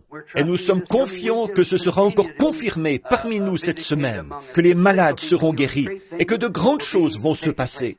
Nous ne voulons pas l'opinion populaire. Nous voulons la vérité. Et nous ne voulons pas accepter autre chose que ce que Dieu a dit qui est la vérité. Mais sachez que vos péchés vous atteindront toujours. S'ils ne le font pas ici, ils vous auront au jugement. Alors quelque part, ça vous rattrapera. Oh oui, mais si vous êtes un vrai chrétien, vraiment appelé, comme Jonas, alors Dieu a déjà payé le prix de votre voyage. Descendez donc de ce bateau pour Tarsis. Dieu vous a prédestiné à cette vie. Oui, monsieur. Si vous êtes un vrai enfant de Dieu, appelé, venez à Christ. Entrez dans sa plénitude. Votre voyage est payé. Vers où? Il est payé vers Ninive, pas vers Tarsis. Vous êtes prédestinés. Votre bateau, il y a un bateau qui part à l'instant même. Il se met en route. Alors, la seule chose à faire, c'est d'embarquer. Et si vous étiez comme Dieu, vous ne pourrez jamais trouver la paix. C'est comme mon neveu tout à l'heure. Ça fait à peu près 10 ans maintenant qu'il erre à droite et à gauche. Des fois, le matin, il va à cette église catholique là-bas. Et il prend celle-là à cause de ce que dit un Saint-Père là-bas. Et puis, un autre par-ci et un autre par-là. Et qu'est-ce qu'il y gagne au bout du compte? Voyez? Et maintenant, il a encore faim et soif. Je lui ai dit, mon garçon, ta place, c'est là-bas, à l'autel. Voyez? Il n'y a pas moyen d'y échapper. Quand Dieu est à vos trousses, vous faites mieux d'abandonner la partie et d'y aller. C'est tout. Souvenez-vous, Dieu, Dieu était dans le bateau, Dieu était dans la tempête, Dieu était dans le poisson. Partout où il allait, Dieu était là. Voyez, Dieu est là, et ça n'arrêtera pas de vous poursuivre. Alors pourquoi attendre plus longtemps? Commençons ce réveil comme il faut. C'est ça. Qu'est-ce que vous attendez? Nous croyons que la venue du Seigneur est proche et qu'il aura une épouse et qu'elle sera prête. Nous ne voulons pas de bateau pour des Tarsis. Nous allons à Ninive. Nous allons dans la gloire. Amen. C'est vrai. Nous allons là où Dieu va bénir. Et c'est ce que nous voulons faire. Rester dans la présence de Dieu. Alors, avec nos cœurs, pas tellement nos mains, mais nos cœurs devant Dieu, jusqu'à ce qu'il nous ait imprégnés et réimprégnés, comme ça, des rayons de sa gloire, et qu'il ait cuit en nous sa bonté, et qu'il ait fait mûrir ce que nous avons pour que ça devienne une réalité. Voyez-vous, et qu'alors nous puissions montrer à d'autres que Jésus-Christ est vivant. Oh là là, nous voulons croire ça. Et souvenez-vous, partout où Jonas allait, Dieu était dans le bateau, Dieu était dans la tempête, Dieu était dans le poisson. Il a continué à suivre Jonas jusqu'à ce que sa volonté parfaite se fasse. C'est vrai. Et si jamais il est à vos trousses, vous pouvez vous esquiver par-ci et vous esquiver par-là, mais vous serez malheureux tant que vous ne reviendrez pas faire la chose que vous aviez commencé à faire pour lui au départ. Voyez, n'allez pas fuir la présence de Dieu. Regardez les choses en face. Si vous croyez que c'est la vérité, alors, si c'est la vérité, ça vaut la peine de vivre pour elle, de mourir pour elle, et tout le reste. Et si jamais il vous a confirmé que c'est la vérité, alors pas moyen de fuir nulle part. Il sera là de toute façon. Vous ne pouvez pas le faire. Par le prophète auquel il avait pourvu, celui qu'il avait établi pour aller là-bas apporter ce message. Bon, on pourrait penser qu'il aurait pu envoyer un autre prophète, mais c'est Jonas qui l'avait établi pour ça. Et même Élie n'aurait pas fait l'affaire. Jérémie n'aurait pas fait l'affaire. Moïse n'aurait pas fait l'affaire. C'est Jonas qui devait aller à Ninive. Un point, c'est tout. Il l'a commissionné et lui a dit d'y aller. Et quand il dit « Va là-bas, Jonas, va à Ninive », personne d'autre que Jonas ne peut y aller. Et quand Dieu vous dit quelque chose, il faut que vous le fassiez, et personne d'autre que vous. Voyez, on n'a qu'à l'accepter et aller le faire. Nous croyons que nous vivons à l'heure où Dieu est en train de faire quelque chose. Nous croyons que nous vivons maintenant parmi eux maintenant. Je crois que je prêche ce soir à cette assemblée qui est là, en train d'attendre là pour mûrir. Je le crois vraiment de tout mon cœur. Je dirais que c'est maintenant comme ça a toujours été. Maintenant, nous croyons que l'heure est venue où Jean 14:12 doit s'accomplir. Nous croyons que Malachie 4 doit s'accomplir. Nous croyons que Luc 17:30 doit s'accomplir. Nous croyons que toutes les prophéties qu'il a annoncées comme devant s'accomplir en ce jour, nous croyons qu'elles doivent s'accomplir. Et nous croyons que nous les voyons s'accomplir maintenant même. C'est tout à fait vrai. Arrêtez de fuir. Ne sortez pas de sa présence, mais entrez dans sa présence. C'est vrai. Et je sais que c'est ce que vous désirez. Parce que là-dehors, j'ai vu des plaques d'immatriculation du Texas, de la Louisiane et de partout. C'est pour ça que nous sommes ici, non pas pour fuir sa présence, mais pour accourir dans sa présence. Revenez, descendez été un Jonas. Si vous vous êtes demandé vers où aller ou que faire, venez. Embarquez avec nous sur le bateau ce soir. Nous allons à Tarsis pour crier, ou à Ninive pour crier. Nous laissons ce bateau pour Tarsis y aller, s'ils le veulent. Nous avons un devoir envers Dieu, un message dont nous sommes responsables. Alors, pendant la semaine qui vient, ce soir, c'est juste un petit préliminaire pour que vous sachiez. Si je crie, frère, c'est que je suis seul responsable d'un message. Vous, les prédicateurs qui êtes assis ici, je ne suis pas ici pour vous blesser. Et vous, les femmes et les hommes, quand nous en viendrons à cette affaire du mariage et du divorce, je veux que vous vous souveniez de ce soir. J'ai dit tout ça pour vous faire comprendre ceci. Je ne suis responsable qu'envers Dieu. Et puis, je suis responsable envers vous aussi. Responsable de vous dire la vérité. Et je ne vous dirai rien d'autre que la vérité, à condition que Dieu me fasse connaître la vérité. Tant que je ne connaîtrai pas la vérité, je ne dirai rien à ce sujet. Voyez-vous, je ne dirai rien là-dessus. Mais je crois vraiment que Dieu me montre la vérité sur le mariage et le divorce. Et j'ai confiance qu'il me permettra de le faire ressortir. Et d'autres messages que j'ai l'intention d'apporter cette semaine, ce sont qui est ce Melchisédek? Où Dieu a-t-il choisi de mettre son nom? Et certaines choses comme ça, qui sont des messages à venir. Et les douleurs de l'enfantement. Et certains autres dans le même ordre d'idées. et pour compléter, un homme qui choisit son épouse. Et certaines choses, ces messages-là, je voudrais en parler cette semaine. Mais je voudrais seulement que l'Assemblée, eh bien, s'il y avait un prédicateur ici, mes frères, je ne suis pas ici. Je ne veux pas que vous ou certains de vos membres retourniez dans votre église en disant « Frère Branham a dit ceci et cela ». Je suis lié par un message qui m'a été donné par le Dieu Tout-Puissant.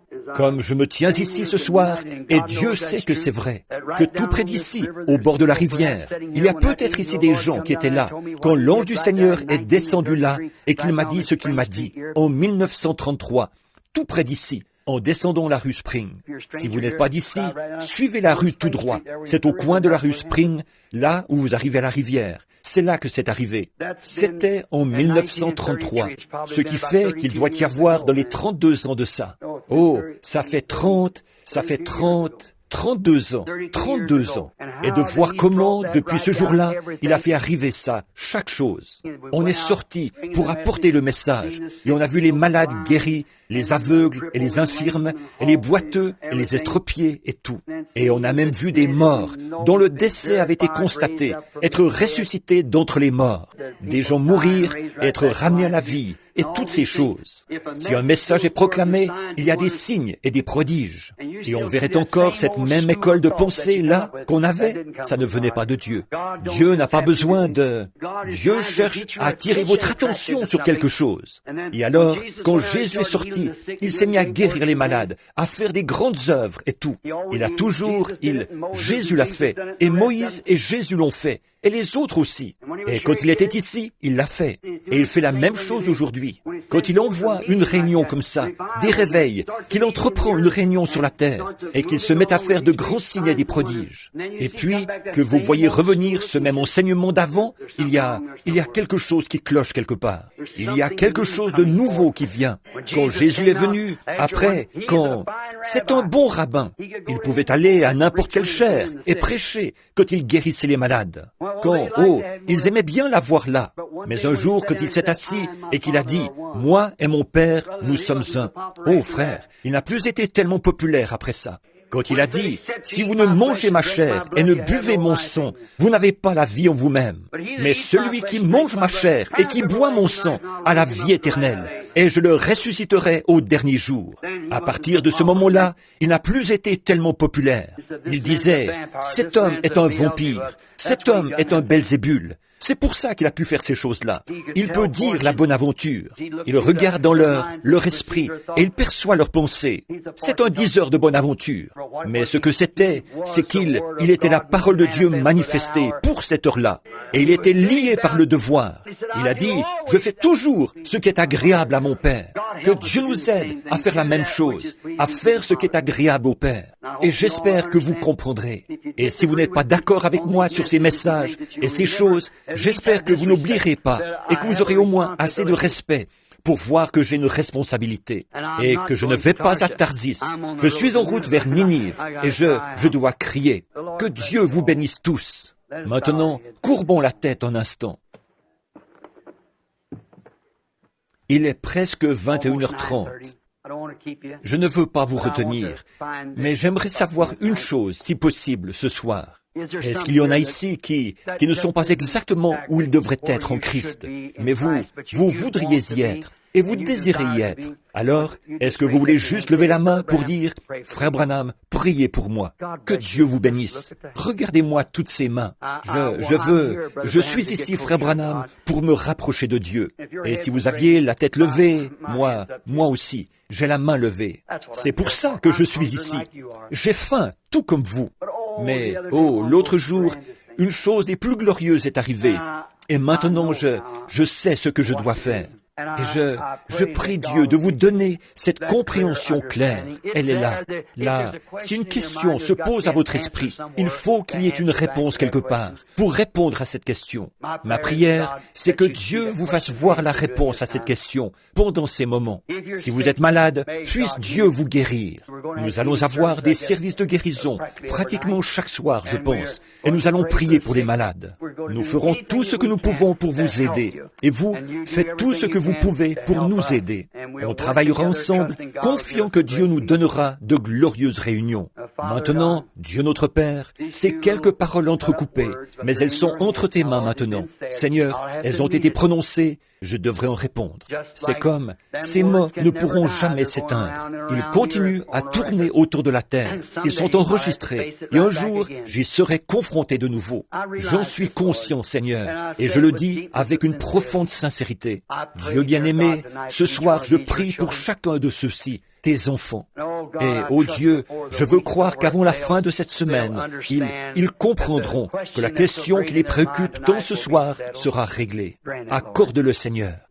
Il y en a ici qui ne te connaissent pas encore comme leur Sauveur, Père, ou qui n'ont peut-être jamais été remplis du Saint-Esprit. Que ce soit fait ce soir. Seigneur, je ne peux remplir personne du Saint-Esprit, pas plus que je ne peux sauver qui que ce soit. Je peux seulement leur dire ce que tu as dit. Heureux ceux qui ont faim et soif de la justice, car ils seront rassasiés. Et je te prie, ô Dieu, de créer une telle faim dans leur cœur. Beaucoup, Seigneur, forcément qu'ils ont faim. Sinon, pourquoi est-ce qu'ils feraient des centaines de kilomètres sur des routes verglacées et tout, et à travers la pluie dans les montagnes, et à travers les déserts, pour venir dans un petit bâtiment là, au coin de la rue.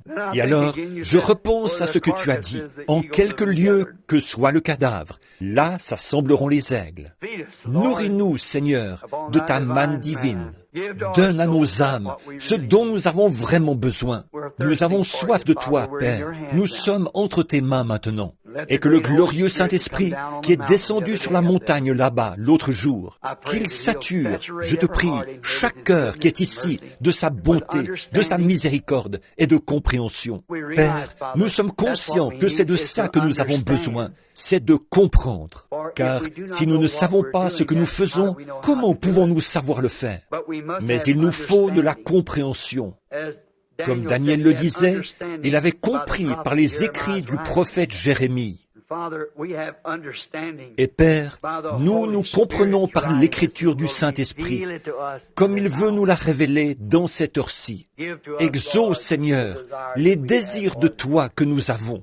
C'est avec un cœur rempli de tendresse que nous te le demandons, Père, pour ta gloire, au nom de Jésus-Christ. Maintenant, gardons la tête inclinée.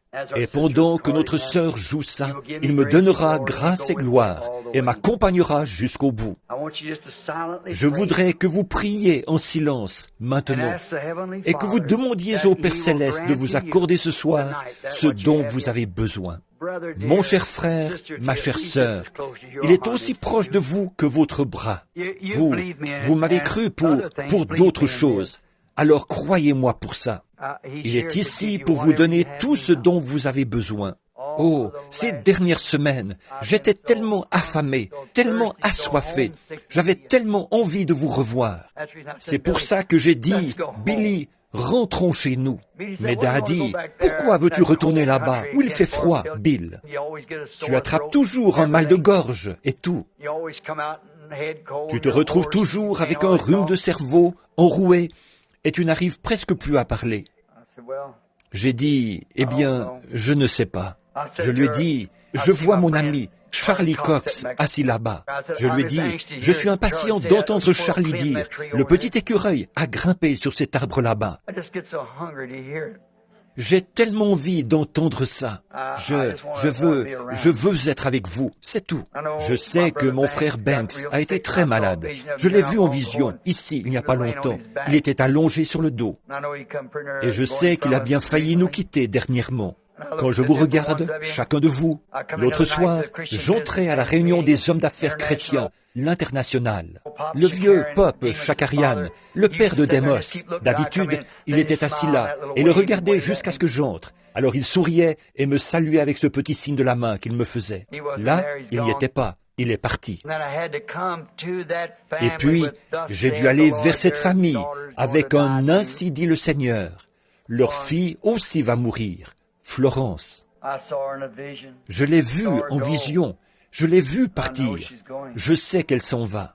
Et j'ai dit, priez, priez.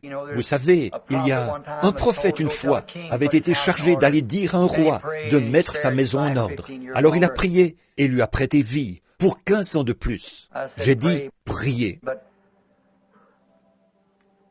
Mais de voir et je reviens. L'autre jour, j'étais assis là dans un restaurant en train de manger. Un homme s'est avancé vers moi. Il m'a dit, « Tu es bien Billy Branham, n'est-ce pas ?» J'ai dit, « Oui. » Il n'a pas dû me reconnaître à cause de ça, là, que je porte pour couvrir l'endroit chauve sur ma tête. Je portais ce petit postiche pour éviter d'attraper un mal de gorge pendant cette série de réunions. Il s'est approché de moi et il a dit, « Je pensais bien que c'était toi, Billy. » J'ai dit, « Oui. » J'ai dit, « Et toi, qui es-tu » Il a dit, « Je suis John Warman. » J'ai dit, « Comment va Zip ?» Il a dit, « Billy, il est mort. » Aïe. Je passais dans le palais de justice. J'étais allé payer ma taxe d'habitation. Et comme je passais dans le palais de justice, une femme m'a interpellé. Elle m'a dit, « Savez-vous que John est mort ?» Ou un autre nom. Ce n'était peut-être pas John, peut-être Ed ou quelque chose. Et j'ai dit, je ne reconnaissais pas la dame. Je me sentais gêné. Elle s'est rendue compte que je ne savais pas qui elle était. Elle a dit, « Est-ce que vous vous souvenez de cette nuit sombre où la rivière en crue emportait les maisons ? Dans la rue Chestnut, quand vous avez risqué votre vie pour entrer dans une maison et en faire sortir une femme et des jeunes enfants? » J'ai dit, « C'était vous ?» Elle a dit, « Cette femme, c'était moi. » Elle s'était mise à hurler pour son bébé. Vous connaissez mon histoire. Elle a dit, « Celui que j'appelais mon bébé, il est marié, il a une famille. » Voyez, et la voilà âgée, les cheveux gris. Et moi aussi. Comme si, une par une, nos cartes étaient retirées du fichier. Quand on a des réunions, je vois que celui-ci n'est plus là et que celui-là n'est plus là. Il nous faut tous partir un jour ou l'autre. Mais frères, sœurs, il y a un lieu de rassemblement. Assurons-nous bien d'être en règle. Voulez-vous le faire? Que toute notre compréhension de Dieu et tout, que tout ça ne soit pas en vain. Croyons. Père, ils sont entre tes mains. Je suis entre tes mains, Seigneur. Si nous sommes ici maintenant, c'est seulement pour nous consacrer. Avant cette série de réunions qui va commencer demain soir, veux-tu nous aider, Seigneur? Que nos conversations soient constamment centrées sur toi. Que nos cœurs et nos esprits soient toujours fixés sur toi. Et alors, tu as dit que tu nous garderais dans une paix parfaite. Il est également écrit dans la Bible, ne t'appuie pas sur ta propre compréhension des choses. Ô Dieu, nous ne voulons pas notre compréhension, nous voulons ta compréhension des choses. Donne-nous cela, ô Dieu, et qu'un réveil vienne dans nos âmes, à tel point que ce groupe de gens sera d'un seul cœur et d'un même accord. Accorde-le, Père. Accorde ces choses, puisque nous prions dans le nom de Jésus-Christ.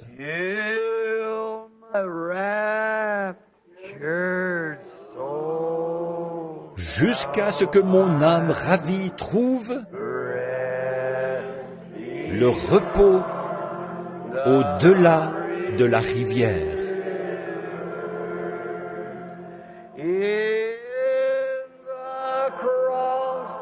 Dans la croix,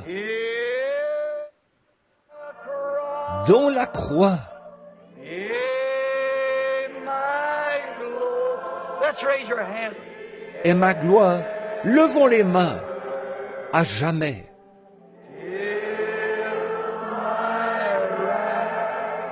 Jusqu'à ce que mon âme ravie trouve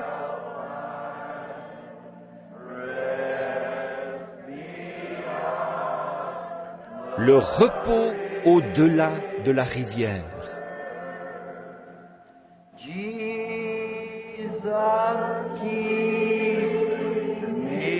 Jésus, garde-moi près de la croix.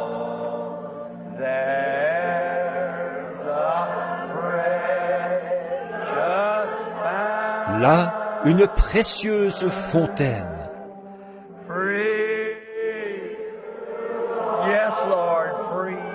Gratuite. Oui, Seigneur, gratuite. Flot qui guérit. Coule de la fontaine du Calvaire.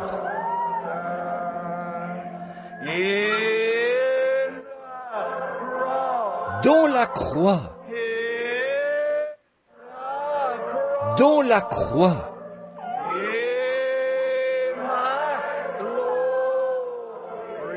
Est ma gloire à jamais.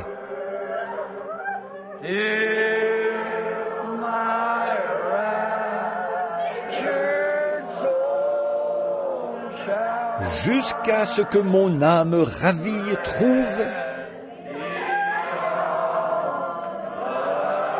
le repos au-delà de la rivière.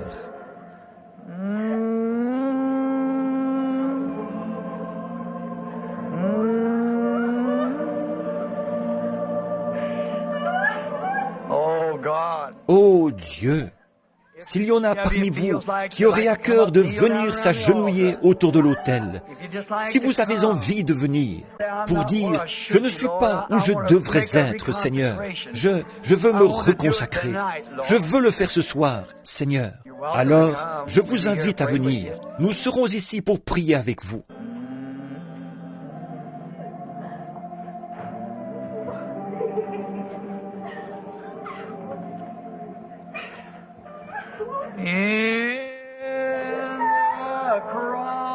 Dans la croix, dans la croix, oh, est ma gloire à jamais.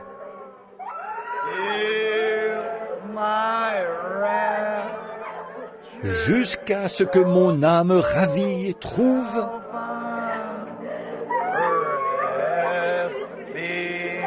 le repos au-delà de la rivière.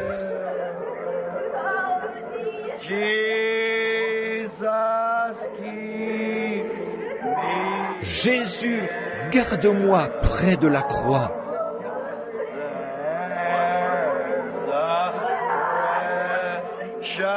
Là, une précieuse fontaine.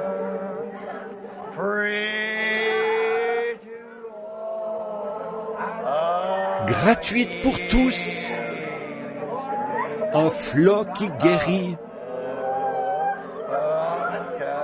coule de la montagne du Calvaire.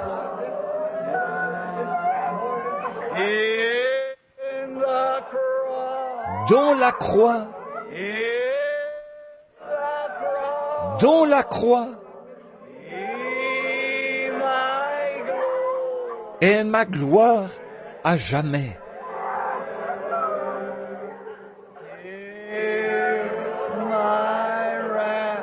Jusqu'à ce que mon âme ravie trouve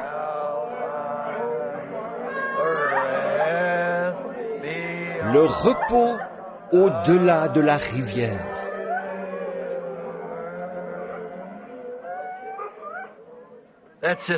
Prions, chacun à sa façon maintenant. Oubliez donc l'heure. Courbons simplement la tête dans sa présence. Il y a cette petite dame ici qui crie « Jésus, je t'aime ». Vous vous souvenez, quand vous avez été sauvés il y a bien des années, vous vous souvenez comme c'était doux pour vous? Il est tout aussi doux ce soir. Prions, chacun à sa façon, maintenant. Consacrons-nous donc tous à Dieu. Consacrons-nous entièrement au Seigneur. Bien-aimé Seigneur Jésus, mon unique source de réconfort, plus que la vie pour moi. Qui ai-je sur terre d'autre que toi, ou qui d'autre au ciel que toi? Dieu bien-aimé, nous prions maintenant que ta miséricorde et ta grâce soient envoyées sur chacun d'entre nous, Seigneur. Nous sommes ici autour de l'autel. Beaucoup n'ont pas pu venir jusqu'ici. Tu les rencontreras à leur place. Quoi que nous offrions, Seigneur, tu es prêt à l'accepter. Si nous t'offrons seulement notre temps, tu l'accepteras. Du talent, tu l'accepteras. Mais Seigneur Dieu, ce soir, nous allons plus loin que ça. Nous offrons tout ce que nous sommes. Tout ce que je suis, tout ce que je peux m'attendre à être, tout est en toi, Seigneur. Nous te prions de prendre nos prières, que voici, dans ton cœur, Seigneur, et de nous donner de la grande profondeur du Saint-Esprit, afin que nos vies soient changées. Car nous voyons que nous approchons de la fin maintenant. Ça ne peut plus être très long. Comme nous voyons jour après jour, nos bien-aimés qui s'en vont, les jeunes comme les vieux, nous savons bien que ça devra bientôt frapper à notre porte aussi. Et ce soir, Seigneur, pendant que nous sommes en possession de toutes nos facultés, assis ici, ou à genoux ici, ou debout ici, dans quelque position que nous soyons, reçois-nous, Seigneur Dieu. Prends-moi, Seigneur. Je ne suis rien. Mais quoi que je sois, Seigneur, si tu peux arriver à te servir de moi, je me consacre à toi. Je prie, Dieu bien-aimé, pour chacun de ceux-ci, ces braves gens pour lesquels j'ai pleuré quand je me tenais là-bas dans les montagnes de l'Arizona. Voilà qu'ils sont ici, à genoux autour de l'autel ce soir, avec nous, en train de prier, de consacrer nos vies. Nous t'aimons, Père, plus que notre propre vie. Nous t'aimons plus que notre famille. Nous t'aimons plus que femmes, enfants, père, mère, sœurs, frères, mari, femme. Nous t'aimons, Seigneur Jésus. Fais en sorte que ça devienne une telle réalité dans nos cœurs, Seigneur. Répands une huile de joie dans nos âmes cette semaine, Seigneur. Donne-nous un bain, un lavage de la parole, par l'eau de la parole, en distribuant à chacun de nous la vérité. Il y en a beaucoup ici ce soir, Seigneur, et beaucoup aussi qui viendront, qui sont dans la confusion sur ces sujets vitaux. Ô Dieu, ouvre dans la maison de Dieu cette source qui est là pour nous purifier. Je te prie, ô Dieu, de nous laver et de nous purifier dans ton sang et de faire de nous de nouvelles créatures. Et donne-nous la grâce et la force d'apporter la parole de vérité dans sa révélation divine de l'être de Jésus-Christ. Qu'il apparaisse devant nous, Seigneur, qu'il vienne guérir nos maladies, pardonner nos péchés, remplir nos cœurs, affamés de la bonne nouvelle, qui sera le sujet d'une grande joie, l'évangile manifesté dans nos vies. Bénis chaque pasteur, chaque conducteur de chant, chaque moniteur de l'école du dimanche. Bénis-nous tous, ensemble, Seigneur, car nous t'aimons vraiment. Et maintenant, nous sommes à toi, Seigneur, dans cette consécration. Dans le nom de Jésus-Christ, utilise-nous maintenant selon ta propre volonté.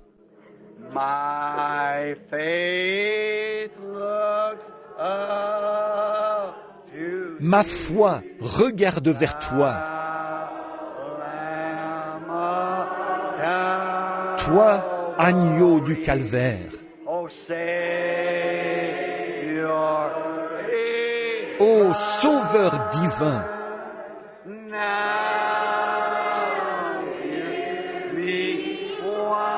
exauce ma prière.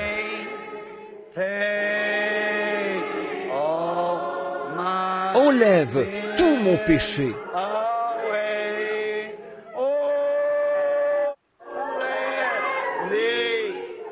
Oh, qu'à partir de ce jour, je sois tout à toi. Vous aimez ça? Chantons-le encore.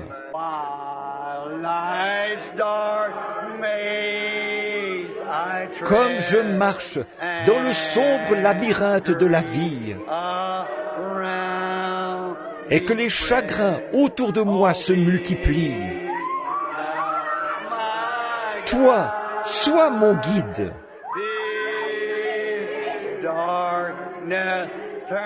Ordonne que les ténèbres se changent en jour. Essuie mes larmes de tristesse.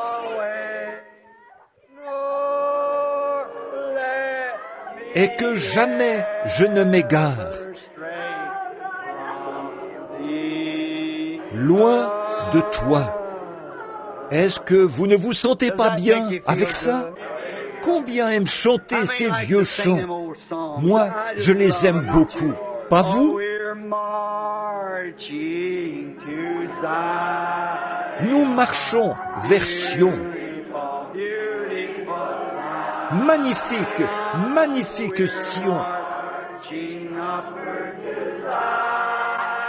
Nous montons toujours vers Sion, la magnifique cité de Dieu.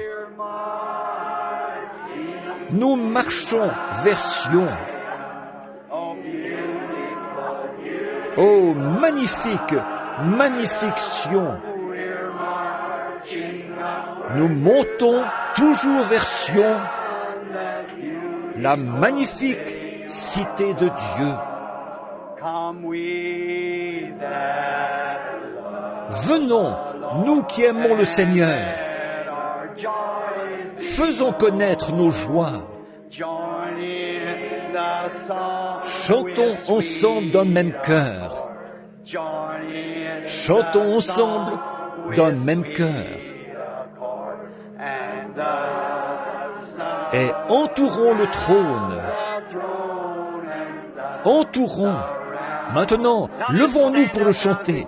Serrez-vous la main les uns les autres. Marchons vers Sion. Dieu vous bénisse, sœur. Dieu vous bénisse, sœur. Dieu vous bénisse, frère. Dieu vous bénisse, sœur. La magnifique cité de Dieu. Levons les mains vers Dieu maintenant. Oh, nous marchons vers Sion. Magnifique, magnifique Sion. Nous montons toujours vers Sion, la magnifique cité de Dieu. Nous marchons vers Sion. Magnifique, magnifique Sion. Nous montons toujours vers Sion, la magnifique cité de Dieu. Est-ce que vous ne vous sentez pas merveilleusement bien avec ça? Oh là là!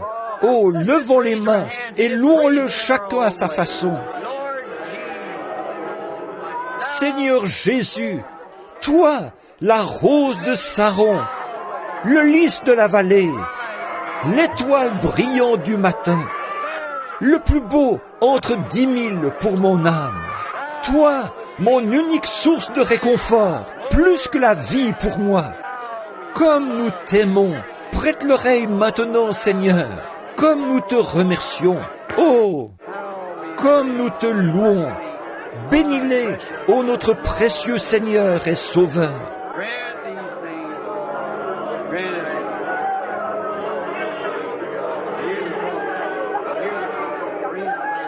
Accorde ces choses, Seigneur, accorde-le. Près de la croix est ma gloire à jamais. Jusqu'à ce que mon âme ravie trouve le repos au-delà de la rivière. Je ne sais pas pourquoi, mais j'ai l'impression il y a quelque chose qui est juste devant nous. Maintenant, souvenez-vous, je crois que je suis en train de prophétiser. De grandes joies nous attendent. Croyez-le, c'est vrai. Beaucoup de cœurs attristés de grands mystères seront éclaircis, et la tristesse des gens se changera en joie. Près de la croix, dans la croix, est ma gloire à jamais.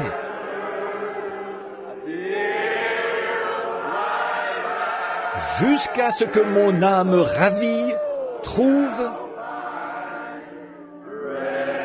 le repos au-delà de la rivière.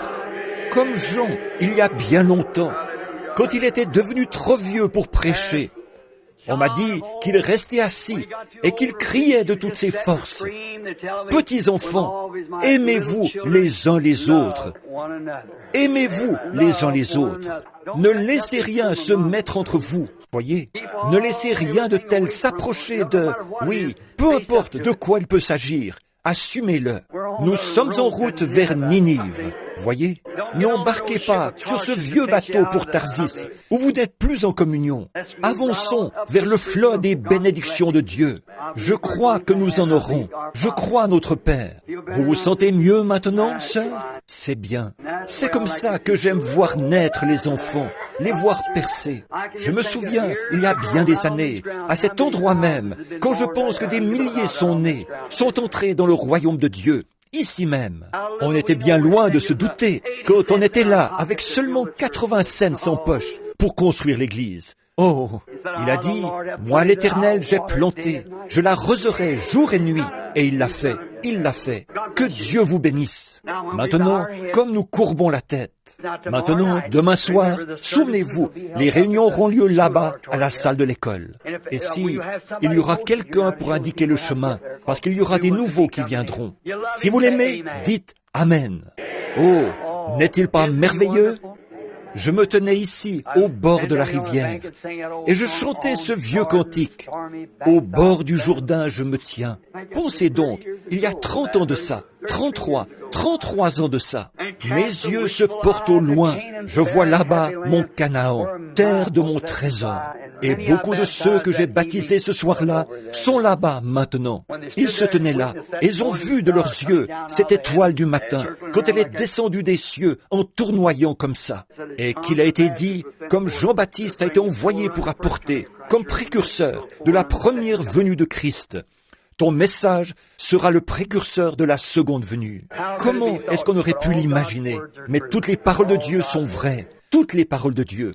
Nous vivons dans la présence du grand roi. Que Dieu vous bénisse. Pendant que nous courbons la tête, je vais demander à notre frère Neville, notre précieux pasteur, de s'avancer pour terminer la réunion par un mot de prière. Que Dieu te bénisse, frère Neville.